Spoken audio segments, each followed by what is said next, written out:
and welcome to today's webinar. My name is Micheál McGrath.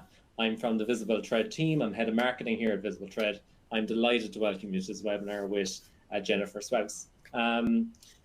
Just a little bit about VisibleThread before we move forward. We are a language analysis platform.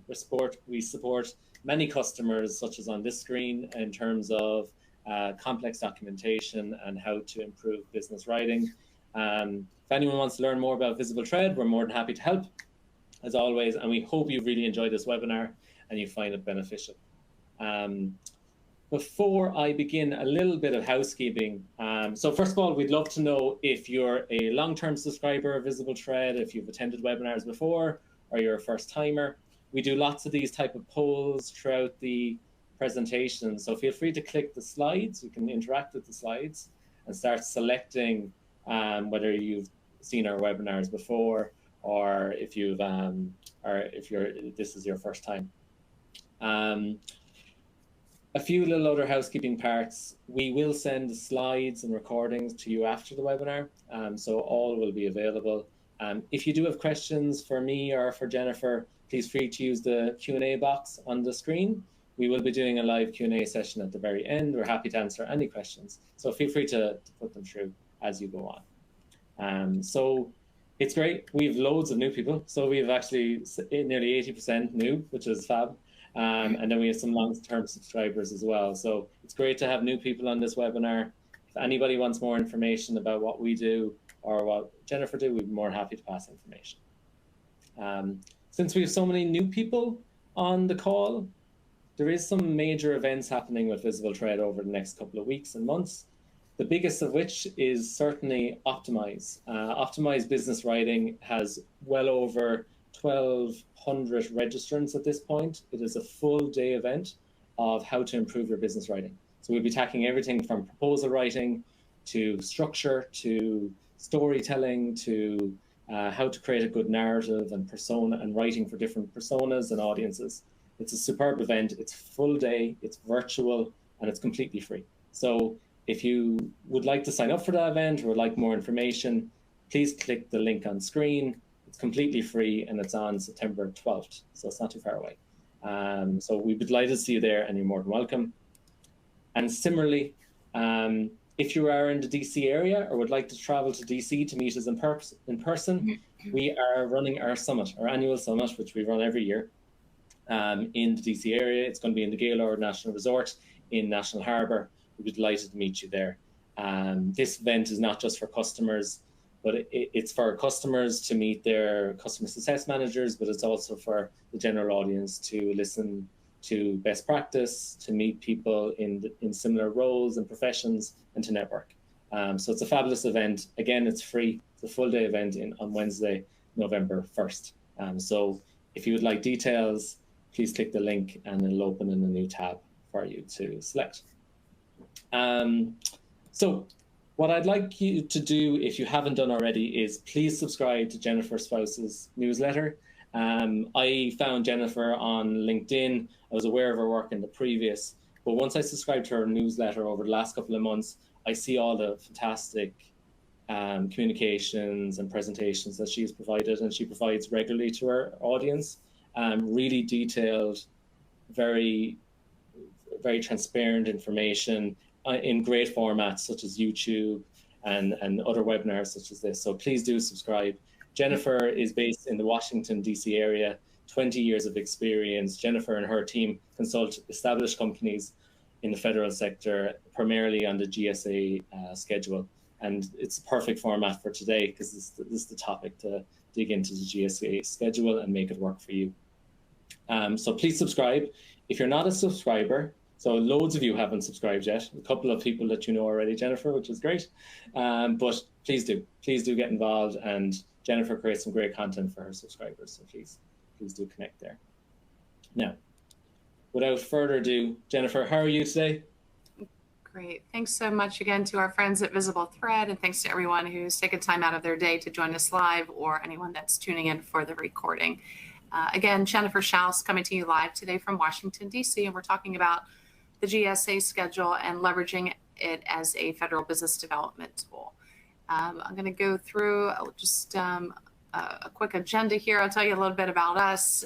We'll talk about some basics of federal contracting, a little bit about what a GSA schedule is for those that maybe are scratching their head and considering using this as a tool.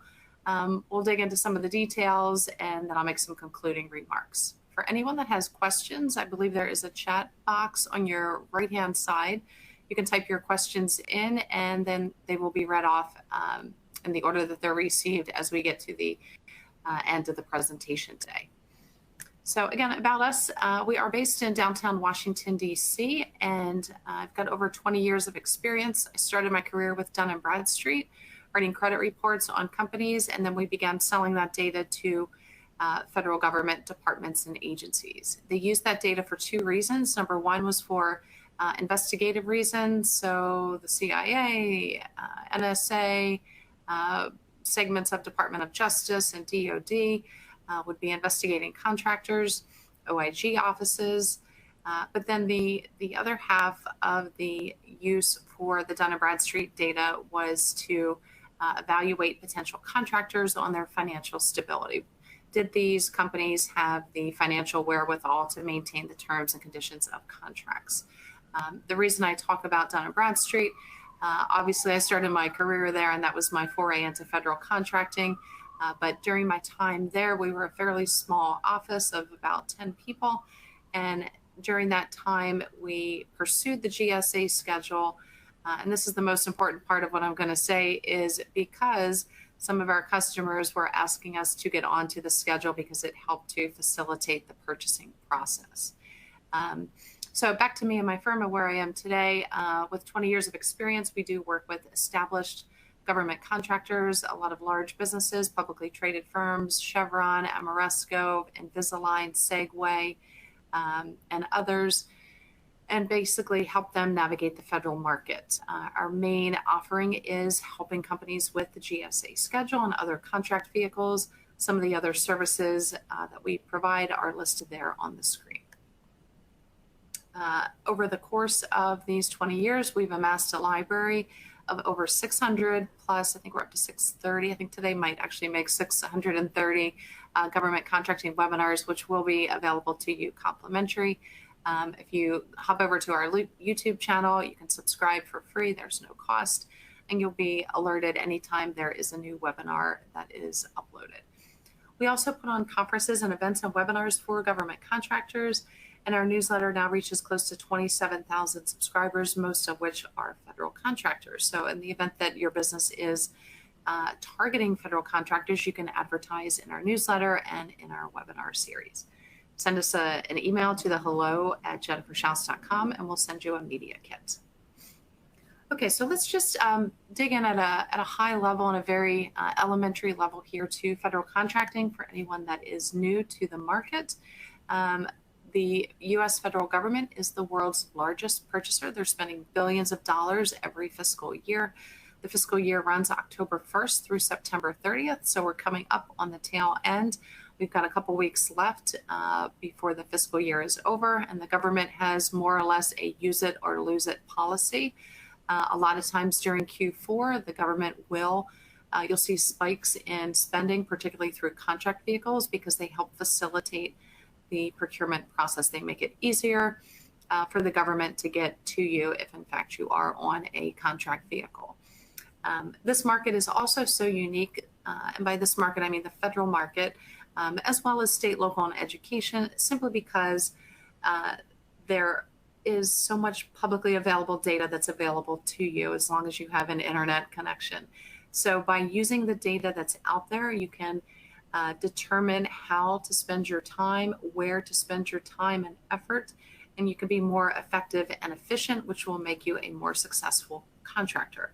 So the more time that you spend up front on the research, that's really where you should be spending the bulk of your time, as well as relationship building, but you need to have that piece in play first before you start executing anything. If you're just looking at sam.gov and responding to RFPs and RFQs, that's really a knee-jerk reaction. You need to be proactive and not reactive. So use the data that's available to you. Federal government departments are also required to post their acquisition forecast, which is a list of what they are getting ready to purchase for the next fiscal year.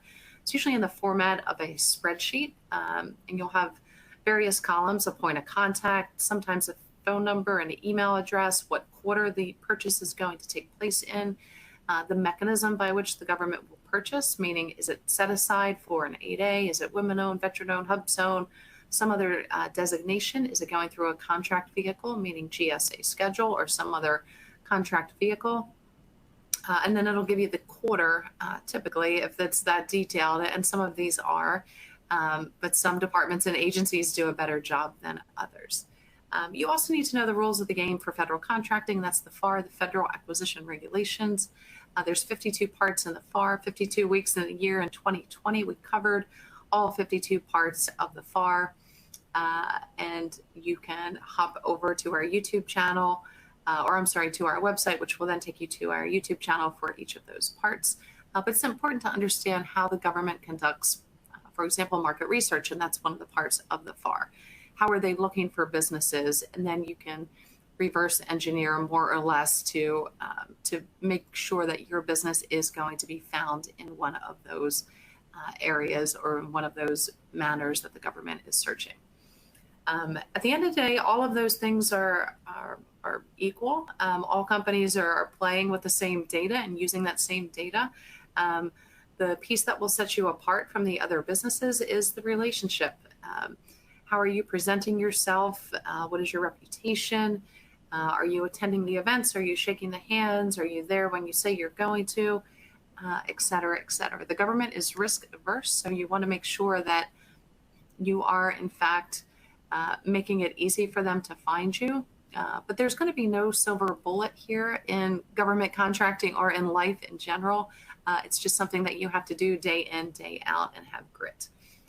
So as far as federal marketing, and we continue the conversation here, if you understand who your customer is, and you can learn as much as possible about them, for example, by signing up for Google News Alerts, reading even just the local paper here, the Washington Post, but also federal publications such as GovExec, Federal News Network, Defense One. There's a host of federal government publications that will keep you abreast of what your potential customer is doing, what the issues are that they face, et cetera, et cetera.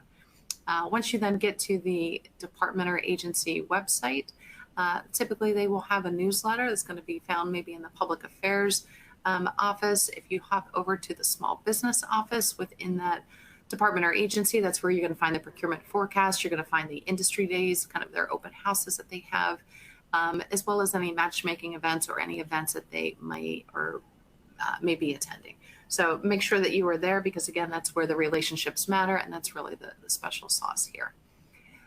Continuing on with federal marketing, and this will tie back to the GSA schedule, because you will, if you have a GSA schedule, you'll then have a digital presence, because your price list will be posted publicly, digitally.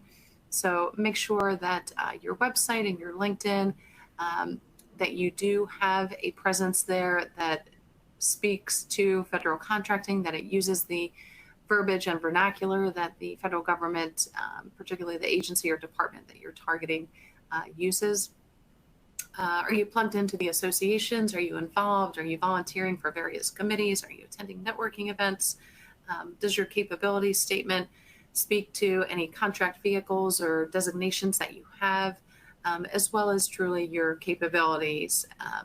The designations are really the cherry on top. The government is really looking for someone that is capable and qualified to execute contracts.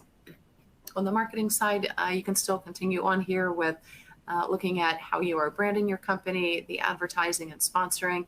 Is it easy for the government to find you? Is your logo showing up in publications that they are reading? Does that then give them a sense of security, knowing that they see you wherever they go, at events and benchmarking events, etc.? Okay, and there are three givens here, typically within solicitations, but even just in conversations and kind of what you're bringing, presenting to the government or even potential partners. The capability, again, that's kind of your value prop. What are you doing and doing really well? What are you known for in the industry? Don't try to be everything to everybody. Your price needs to be competitive, and if you're playing the game of your business is offering the lowest price, then the GSA schedule is absolutely for you. If your prices tend to be on the higher side and you're more providing a higher value to government clients, GSA schedule may not be the right marketing tool for you. And we'll talk about why in a moment.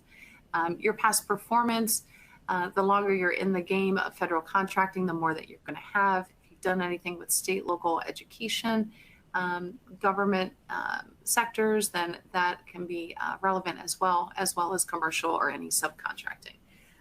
But these are components of how you are presenting yourself, and the more clear and concise and effective you can present your capabilities, your pricing, your past performance, the easier it is to market your business. Contract vehicles, what are they? For those that don't know, it's more or less, I'll call it a vendor shortlist. So a smaller set of eyeballs that are looking at procurement opportunities. And those are based, again, on those three givens that we talked about on that last slide. The set-aside certifications, those are reserved for small businesses. This is going to be the women-owned, veteran-owned, hub zone, 8A, STVO, et cetera, et cetera. And those can certainly help. Some will have, everything's going to have a pro and con to it, and it's not a cookie cutter answer here. Same thing for contract vehicles. But again, I'm just going to hone in here on the relationships, and that's really what it comes down to, that relationships do matter because it's unique to you and your business. So what is a GSA schedule? It's a contract vehicle or a marketing tool. It's absolutely not required. Don't let anybody tell you that you need this to sell to the government, unless it's your customer that says, we really prefer to purchase from you through the schedule. You need to get on this. Otherwise, my hands are tied and I'm not going to be able to purchase from you. So keep that in mind. Don't let a consulting firm or somebody tell you that you need this. Again, it's optional. And it's used by about 18 to 20,000 companies, most of which have zero sales through their schedule. So about 63% are not doing any business through their schedule. So either they had the build it and they will come strategy, which does not work, or somebody sold them something that they don't need or their customers don't prefer to use. It can be used across all of the entire federal government, also state, local, and education market. There are some state and local governments that can use the GSA schedule. When I mention here quasi-government entities, that's going to be the World Bank, the IMF, the IFC, the Red Cross, United Nations, these sort of entities. They have the ability to purchase off of the schedule, but it's not required. The main focus of, and again, specifically the GSA schedule, will be your capabilities, the past performance, so where do you have experience, and then your price. And price is about 99% of the focus here. And again, if your angle on federal contracting is offering the lowest pricing, you're the lowest game in town, then GSA is going to serve you well. If you're more on kind of the value proposition side, GSA may be something that you want to pause and reconsider. It is, in fact, a contract with terms and conditions. You're going to need to bring in at least $25,000 per year through your schedule. So as I mentioned, it is a multiple award schedule, meaning there are multiple awards to multiple companies. Again, 18 to 20,000 companies hold the schedule, most of which have no sales through their schedule. Now, they may have millions of dollars in federal contracts, but perhaps not through the GSA schedule. As you start downloading the data that we mentioned that's available to anybody with an internet connection, and you look at who is selling the same products, services, or software as you are, you're going to have a spreadsheet with a company name and the number of and the dollars that they've done through their schedule. If you sort that Excel spreadsheet by dollar amounts, most of the rows are going to have a big fat zero next to them. The ones that do have revenue through them will be very minimal revenue. And then the bulk of the work is being done by the top 20% of the vendors. It's obviously going to vary, but the takeaway here is be very cautious about going down the route of getting a schedule. The homework is really something you should do up front. So if you've gotten the schedule because you think it's the greatest tool in town, the greatest marketing tool in town, and now you're starting your marketing game, you've done it completely backwards, in my opinion. So back to schedules and really what they are segmented by what it is your solution is. They have something called special item numbers, SIN numbers. There's over 300 of them. Sometimes they correspond to your NAICS code, but they will further identify what it is you're offering. So all of the vendors are on the GSA schedule, and then your differentiator is the special item number that you hold, again, that further identifies what it is you're offering. It is one of many contract vehicles. So the Navy has something called Seaport E, NASA has something called SOUP, DHS, Homeland Security has something called EAGLE. And I can go through the list of federal departments and some of the agencies even that have their own contract vehicle. GSA just does a great job of marketing themselves. So don't think that just because you're on this, that suddenly your phone's going to be ringing off the hook or you're going to be getting orders left and right. It does not work that way. And it's really only used roughly about 12% of the time in federal purchases. That's a small percentage, but it still represents billions of dollars. Again, there are many other contract vehicles that are out there. Make sure that when you pursue a contract vehicle or a set aside, that you're doing it based on data and research that you've done before. So a lot of times companies will ask us, should I get the schedule because I don't have any other mechanism for the government to purchase from me? I don't qualify for any of the set asides. That's fine. You don't absolutely need a GSA schedule. You can respond to full and open competition awards. These are anything that you see on sam.gov. These are going to be contracts that are valued at $25,000 or more that are required to be posted on sam.gov. As long as you meet the requirements of the solicitation, you can go ahead and respond. You don't need this GSA schedule. You might need another contract vehicle. So again, a lot of times companies are wondering, well, if I don't have the schedule, how do I get a contract? And vice versa. So what comes first, the chicken or the egg? So again, the market research, in my opinion, really should be before you decide to get the schedule. You should then be out there going to events, talking to your prospects, and understanding, is the GSA even their preferred method of purchase? If you're talking to somebody, again, at DHS, they may say, no, you need to get on the EAGLE contract, or you're talking to somebody at Navy, they may say you need to get onto Seaport E or whatever it is. So don't go down the path because it will cost you time, effort, and money, even if you do it yourself, to find that there is no return on your investment. And that last line kind of speaks to that of, hey, let's just get the schedule and see what happens. It doesn't really, that won't serve you well. So again, use the data that's out there, conduct the research, and most importantly, how do they purchase GSA or one of the many, many other contract vehicles? Let's say you've done that and you've done your homework, you've got your spreadsheets, you know who your customer is, you've had conversations with them, you've got a sales pipeline of opportunities that once you're on the schedule, you can go back and kind of tap these federal organizations and say, hey, we're on the schedule now. So you're on the schedule, it's got a heartbeat, and your prices are listed on the GSA schedule. Keep in mind that your prices, again, on the schedule have been negotiated down to more or less your lowest prices, plus the average of the other companies on the schedule who are also selling similar products or services or software. At that point, you've got a pretty low rate, and as you start bidding for work through your schedule, you're going to bid below your GSA rate. So those are a price ceiling or a not to exceed rate. Again, as I mentioned, you've got then these pipeline of opportunities, and you should go back to those individuals and organizations to let them know you're on the schedule. That's kind of where the easy part comes in if you've done your homework up front. So some advantages of being on the schedule, it's just a smaller set of eyeballs looking at the opportunities. Let's say the circle enclosed there by B is everything that you see on sam.gov. And then everything that you see in A then would be the GSA schedule opportunities. So there's still going to be a relationship that was in place with the buyer in both of these occasions, something that has been worked, what I say worked and wired for the last probably 9 to, if not 24 months in some cases. And basically the companies have steered the buyer to set the contract aside for a GSA schedule purchase. So it still potentially is going to have some eyeballs looking at it.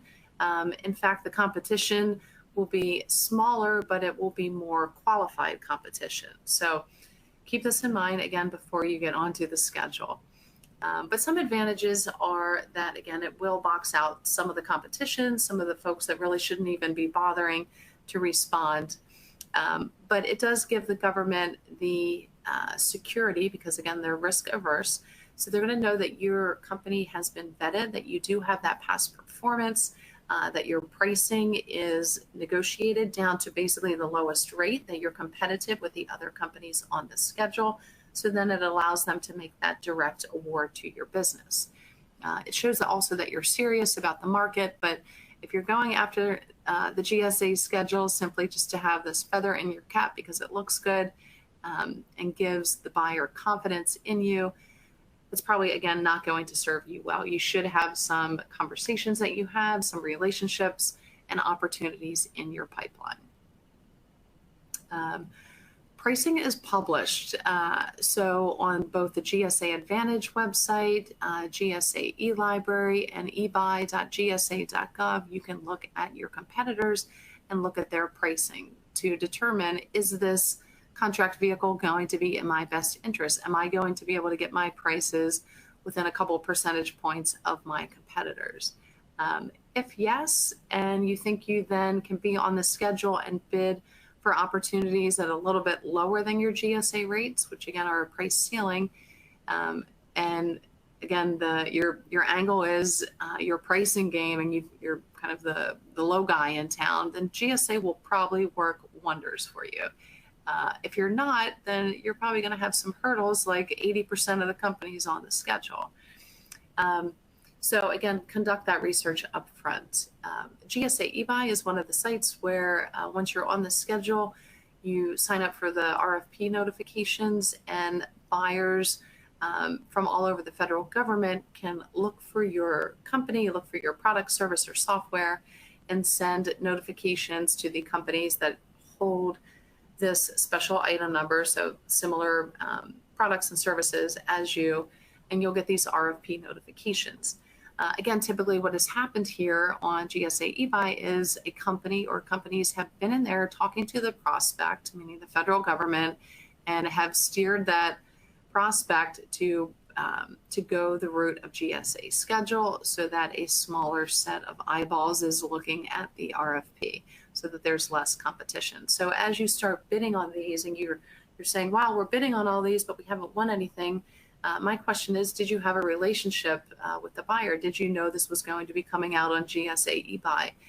It's the same process and methodology as if you saw something on sam.gov. If you're seeing it for the first time, you think it was written for you, but you don't have a relationship, it probably was not written for you. So you need to decipher what is a good opportunity and what is not. GSA Advantage is going to be used more for the software and the product companies to do some market research on pricing. And GSA Advantage is where your price list will be posted. So the buyers, meaning the federal government, can go there to look for your company. That's a requirement to have your price list posted. But that's just, not even half of the battle. It's maybe 5% of the battle. Again, it really comes down to the relationship. So let's just, because the data is really the most important piece here when it comes to marketing, because once you've narrowed down your focus of who your prospect is and how they purchase, and you've determined that, yes, it is through the schedule, you're using this data to kind of reverse engineer, and then you've determined that yes, our buyers do prefer the GSA schedule, and that's why we got onto that contract vehicle. And it's really this data piece, the homework, the research is really the most important component. Otherwise, you're just in a knee-jerk reaction to solicitations that you see on sam.gov. A lot of this is repetitive of what I've said. So looking again at GSA schedule data, you can look at pricing of competitors, award data, look at the trends. And I would suggest, particularly where we are now in closing out fiscal year 2023, going back at least 5 fiscal years. Typically, I would say 3, maybe even 4. But 5 to 6, I think, would be ideal simply because of COVID, because you're going to see spikes as well as drops for certain products and services that the government purchased during those COVID contracting periods. So obviously healthcare, you're going to see spikes that maybe we didn't see in the fiscal years leading up to COVID. And then it remains to be seen what will be happening in these kind of post-COVID years. Things may level out again. So if you're just looking at data from the COVID contracting period to now, I think that's an inaccurate view. You do need to go back further to get a full picture and make better decisions. Okay, again, assuming that the folks on the line who actually do have the schedule were wise enough to conduct this research and determine that, yes, the schedule is how my customer prefers to purchase, then the rest is really easy. So leveraging the schedule, it's kind of this if and then, as I mentioned. So your prospect then becomes a customer because that was the piece that was holding them back, was they didn't have a way to purchase from you, and they explicitly said, we prefer to use the GSA schedule, or this opportunity is going to be going out through the schedule. That's really where the conversion comes in. So again, if you've conducted that research, you've built the relationship, that next kind of marketing piece is easy. So there's really, again, no silver bullet or special sauce here for marketing. But there are some things that you can do, which we're going to talk about momentarily. So again, the government will, if they're asking you, how can I get to you? There's not a contract vehicle in place. You don't have a contract vehicle. When you hear that, I would say, bells and whistles should be going off, and this prospect then is becoming a hot prospect, and it's giving you the impetus then and the kind of push then to get onto the schedule. I wouldn't rely just on one prospect. I would make sure you've got a pipeline full of multiple organizations, multiple people that prefer to use the schedule to get to you. What it does for the buyer is it makes the process so much easier. And these days, in everything that we do, there is so much paperwork, particularly in anything related to the government, whether you're shipping a package or sending certified mail or selling to the government or renewing a driver's license. So anytime somebody can reduce the paperwork for you, which is what the GSA schedule will do, it makes it easier for the buyer. They also know that your prices have been compared to the other companies on the schedule, and they know that they're getting your absolutely lowest price. Because again, they're risk averse, your past performance has been reviewed, and your capabilities, you're basically vetted as far as being able to provide what you say you can. Please note that particularly service companies, you're still going to need to write proposals in response to GSA schedule solicitations. Product companies, not as much, and that's just a fact. But again, the relationship is really where it happens, where the magic happens, where you're going to seal the deal. Also, if you have a contract that's not on the schedule, and let's say it started out as something kind of small, maybe a $10,000 purchase years ago, and now it's coming up to like $25,000, and the government's saying, okay, now it's going to be at $25,000. We're going to have to put this on sam.gov. You can help steer that customer to purchasing from you through the schedule, where it would not have to be posted on SAM, where it's just then a direct award to your business without any other eyeballs seeing it. And so if the government is satisfied with your performance, it helps kind of facilitate that relationship and helps help steer the opportunity, the solicitation through the schedule. And as I mentioned, yes, proposals still need to be written. So really what you're doing by being on the schedule is making it easier for the government to purchase from you. Again, they know that that you've been vetted and cleared, more or less. And I don't mean cleared as in a security clearance. I just mean that you're cleared. You know, they know that you know what you're doing and what you're offering. You've offered in the past successfully. Just some basics here. If you do have the schedule, make sure that it's easy for the buyers to know that you've got the schedule. So there should be something very profound on your website that has the GSA logo. This is absolutely allowed and encouraged, and that should link over to your GSA price list, which shows up on GSA Advantage. Don't make them click through 5 pages or trying to scroll through your website to find does this company even sell to the government? It looks like most of their stuff is commercial. Make it very easy for them to understand that you do sell to the government and that you've got a mechanism, a GSA schedule methodology for them to get to you. The GSA logo, I put it on the back of your business card along with your schedule number and your SIN numbers. It should be on your capability statement. It should be on your auto signature and all of your emails, again, with a link to your price list. QR codes can also work well here, particularly on your capability statement for those that are still carrying those around.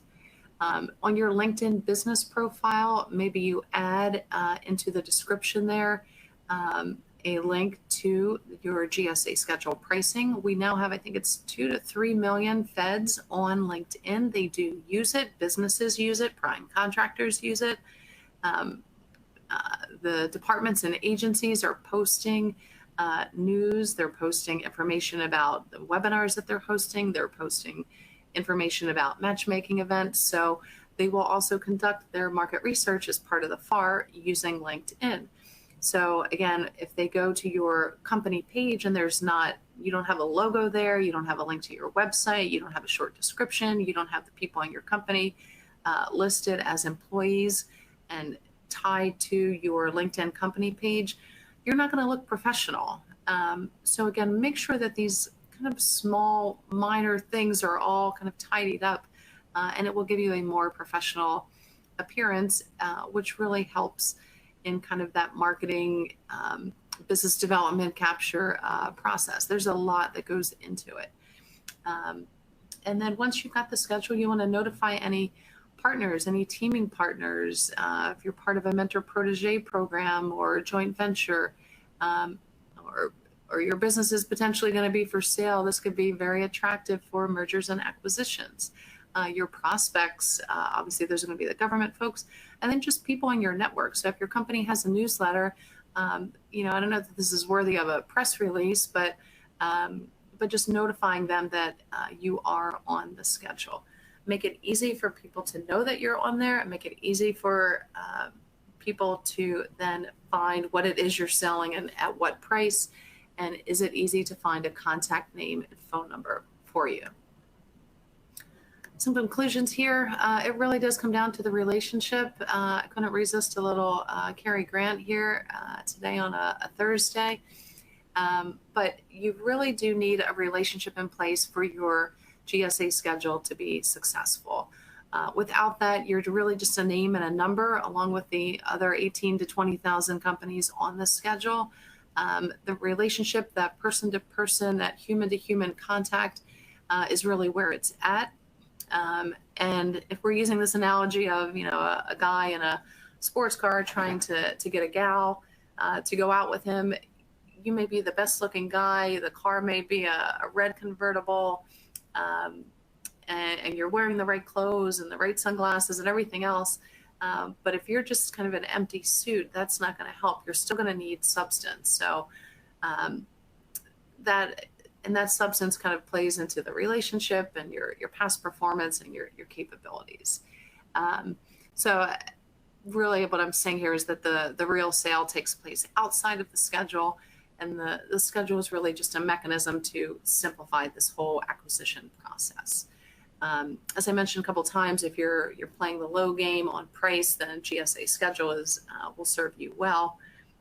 But the most important thing is really don't get onto the schedule and then start marketing. It really happens in the opposite direction. That marketing and capture and research process happens first. That's really where the bulk of your time and effort should be spent, to make sure that everything that happens after that helps facilitate, again, that purchasing process.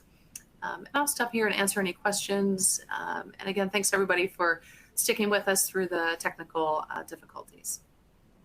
No, and I appreciate you, Jennifer, as well, coming back online and that. And just one note about recordings and slides. There's a couple of questions about that. The full recording will be pieced together and sent out after the webinar and available on demand. So there is a Q&A box underneath the presentation. So if you can ask questions directly to us, and we'll try and get through them. Just initially, Jennifer, you noted about LinkedIn, social media being kind of a value resource to organizations. Some people probably find that a bit surprising, like, you know, but what are your main goals when you are trying to create a LinkedIn profile for this kind of scenario? Sure. So LinkedIn, at least for your kind of personal, professional profile, not your business, you should be wearing professional clothes. Your background should either dictate something about federal contracting, or it should just be a plain background. This shouldn't be your Christmas card or your family vacation with your children or your spouse, or your latest vacation. It should just be professional. It should be a clear photo, easy to see that you are serious about your business and that sort of thing. That's my opinion. And then make sure that you have all of your experience. Any recommendations are always helpful. Any publications, whether it's white papers, YouTube videos, links to all of those can certainly be helpful. Your business profile, you should have your company logo, and that should be listed, again, back on kind of your personal LinkedIn page, where you have your work experience. Your first company then should be listed there with the logo, and then you should have a company page. If your company has a newsletter or you're attending any conferences or events, you can start posting some things there. But I'll tell you truthfully, I have LinkedIn open pretty much 24/7 on my computer. It's where things happen. And like I said, about 2 to 3 million federal government employees are on LinkedIn. The small businesses offices within the federal department are very, very active on LinkedIn. You'll find out about events, notices, places where they're going to be speaking that maybe aren't listed on the department website. So stay abreast of those. Yeah, it could almost be a more live. People update LinkedIn faster than they will those websites. So if you want to get in quickly, often you'll find that information a bit quicker on LinkedIn or social media. So it's definitely a good point. We've actually heard that more and more, Jennifer, when we ask for like customers to give advice or for like consultants to give advice. They always point towards social media and using it a bit more than maybe people are used to kind of benefit themselves. So that was a great point. I do have one question. You mentioned about doing analysis of previous contracts or looking back into the COVID era, and that's really interesting. I just thought in general that is, and your analysis in terms of COVID spiking it is really interesting. Do you have any other tips around that type of analysis, or a little bit more detail about how you do that, or tips along the way? Yeah, I mean, the federal government market is so unique. So again, you've got the SAM.gov, FPDS, Federal Procurement Data System, USA Spending, and then you've got specific tools within GSA and even other department websites where you can extract data on companies, whether it's their pricing or et cetera. So that is really what should drive your should be built into your business plan. It should drive your strategy. You should use data to make decisions about where and how you're going to spend your time and effort. even to determine, is the GSA schedule right for you? So again, no magic bullet here on really how to market the schedule, but if you've done that marketing and homework correctly up front, this webinar you wouldn't even need, because you did something correct where you've got a pipeline of opportunities, and now you're just circling back to Joe Smith at Department of Commerce who said, hey, I want to buy from you through the schedule, and somebody at Department of Ag said the same thing. Now you've got the schedule, and so it markets itself if you've done that homework correctly. Yeah, very good. A question from Sonda, and you definitely did touch on it a little bit, but maybe you might have some more detail to give, Jennifer. But how do you advise to build relationships with contracting personnel in the government? Yep. So again, making it easy for them. Thank you for the question. So I think making it easy for them to find you. Again, LinkedIn, your business website should easily speak to federal contracting. There should be no question when they go to your website, is this company even a government contractor? How do I contact somebody in the federal sales sector if I want to buy their widget, or if I'm interested in learning more about their services? You should have a capability statement that's easily downloadable, that again has any contract vehicles or certifications that you have, attending the associations that these folks are involved in, going to the matchmaking events that are put on by your PTACs and Apex accelerators and SBA offices, and all the rest, reading the news publications to find out who's who within the agency, and just again using data to chart your path forward. Govevents.com is a great platform just to find events related to government contracting. And that's a good way to kind of get out there and start shaking some hands. But first and foremost, I would say associations. You're going to have different associations. You're going to have associations for women-owned, veteran-owned, hub zone, 8A firms. You're going to have just general government contracting associations. You're going to have industry-specific associations related to IT or whatever your product is. You're going to have associations for example, APMP and NCMA. APMP is Association of Proposal Management Professionals. They have a chapter in every state, if not more. Same thing with NCMA, National Contract Management Association. They're going to have a chapter in every state, if not more. And a lot of times you'll find some government folks there. They're not going to be the large majority of the attendees, but you will find their presence there. Very good. A question in relation to kind of pricing from David. How much should a company discount their schedule pricing when it is time to bid on a contract? So when you are sending a proposal to GSA to get onto the schedule, there's two litmus tests that the government conducts. One is your internal pricing, which is what discounts have you given to any of your other customers. And then GSA will want something that's equal to or better than those lower discounts. The second is how does your proposed pricing to GSA compare to the other vendors on the schedule? Then they come up with a number, you either accept it or counter offer, and then there's acceptance of, we'll say, the final price. That's your GSA price. Now, once you're on the schedule, you are encouraged to give discounts lower than your GSA rate. So that's why I'm saying, if you're in the game, if your angle in your business is that you just offer the cheapest price and that works well for you and you're profitable doing that, then GSA will work very well for you. Hopefully I answered the question. If not, please rephrase or retype it. No, that's great. And I'd imagine it can be a little bit competitive in terms of pricing on the GSA.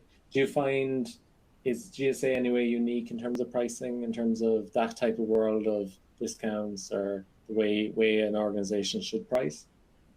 Right. Well, GSA is very aggressive during the negotiation. So as you're sending in your proposal to get onto the schedule, they're going to ask for deeper discounts, again, based on those two litmus tests that I mentioned. They will also ask for volume discounts and prompt payment discounts. So the pricing that you see when you are conducting your market research of your competitors is really going to be the lowest price that GSA negotiated them down to. So keep in mind, let's say they're selling a widget at $100, just to use a round number. As your competitor, let's say you are also on the schedule and your rate is also 100, or maybe you're at 99 or $101, and a solicitation comes out and there's, let's say, 100 vendors in your special item number. So 100 vendors are seeing this opportunity, and the average price is $100. Most people, most companies, if they bid on that work, are going to be encouraged to bid at a rate lower than that $100. No, very good. Jennifer, thank you so much. This has been great. Do you have any final words or any final comments that you'd like to give to the group? Nope, I'll say it for the 101st time is really, if you have conducted that market research up front, the schedule will simply, it'll operate itself more or less as a marketing tool for you, because you've done the homework to determine that that is how your prospects purchase, and it's going to then be easy for them to purchase from you. But it's not for everybody, so choose wisely. It's one of many contract vehicles. If in fact you need help with that determination, that is a service that we provide. As far as looking at other contract vehicles and mechanisms by which the government purchases from you, you can also conduct this yourself by navigating through all of the various websites that are out there. Should you have determined that the schedule is something your company wants to pursue, we can assist you with that. And as you mentioned earlier in the program, we do have a newsletter. It's free. It goes out every Monday. And so feel free to sign up for that. It's on our website at the top right-hand corner. And it has good content and links to various webinars that are all free that we provide. No, that's fantastic. Jennifer, thank you so much for your time. For all those who joined us on the new link, thank you so much. The slides and recordings will be sent after the webinar. Please do subscribe to Jennifer's newsletter. It's full of impactful information. We're delighted to say Jennifer will be back later in the year to support us on another webinar. So that webinar is in actually October, capitalizing on FY24 federal contracts to get us ahead of the new financial year. That's going to be really timely. So that's certainly one to look out for. All the content and links that were mentioned in today's session will be sent afterwards, and we're delighted to welcome you here today. So thank you so much. Great. Thanks, everybody.